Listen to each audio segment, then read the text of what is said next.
County Sheriff and our friend David Clarke. All right, good evening, Sheriff. A lot of controversy. Let's start with the issue of the militarized weaponry and local police departments. What is your reaction to this? Well, that's a question that's been raised across the country recently, and I think that we need to have that discussion because the public needs to be involved in the direction that policing is going in America. You know, we derive our authority from the consent of the governed. Well, there's no question about that. But, you know, I mean, I was in law enforcement for 30 years. There were times when my guys would go out and, you know, the gang members had, you know, higher weapon power than my own guys did. At some point, you've got to at least equal what's out there. But separate and aside from that discussion, do you believe that the tear gas and the riot gear and all that other stuff was needed in Ferguson? Oh, I think so, because job one includes tonight. You have to restore order and you have to restore calm in Ferguson. And so the police are going to have to use some tactics that might be unpalatable to people. It looks ugly on TV. But if they don't restore order in Ferguson, this thing is going to get further out of control.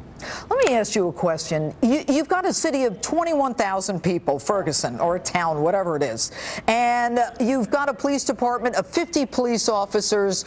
3 of them are African Americans. Is that not a recipe in a city with that's mostly black?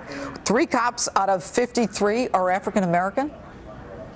Sure. Nothing, first of all, justifies the use of rioting and looting. The groups down there, the residents of Ferguson, are going to have to find more reasonable means to deal with their anger and frustration. But I find that highly problematic that the city of Ferguson, including the mayor, didn't keep up with the changing demographics. In 1980, the city was 85% white. It's now 75% black.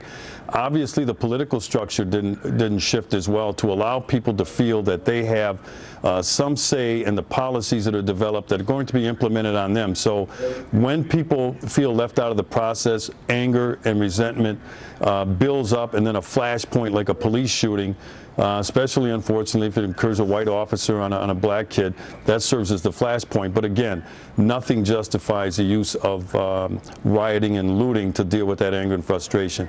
And you know, there is talk, Sheriff, that the police were not even arresting some of the looters for fear that, and we just spoke to Mike Tobin about this, for fear that that would fire up the community even more. So now you've got the shopkeepers who have their friends coming in with weapons to protect their inventory and their stores. I mean, there's another recipe for disaster.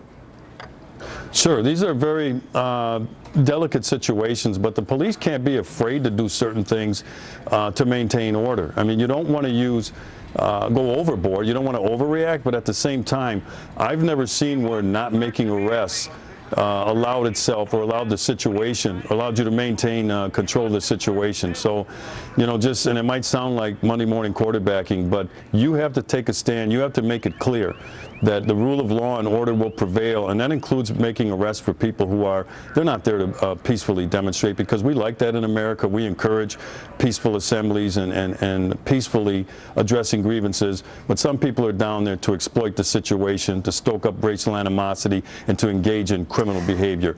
Looting and rioting is criminal behavior. When you talk about stoking the situation, might you be talking about Al Sharpton, in whose interest it is to exploit and stoke the situation so that he becomes a spokesperson? There's no doubt about that. Al Sharpton is a divisive individual. He stokes racial animosity.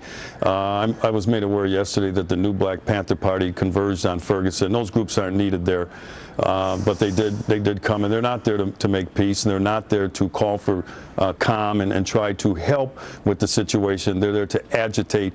They're there to stoke up the racial animosity, and you know, that's not good for the situation at all. All right, Sheriff David Clarke, always good to see you, Sheriff. Thanks for being with us this evening. Thank you, Judge. All right, with me now from Ferguson, former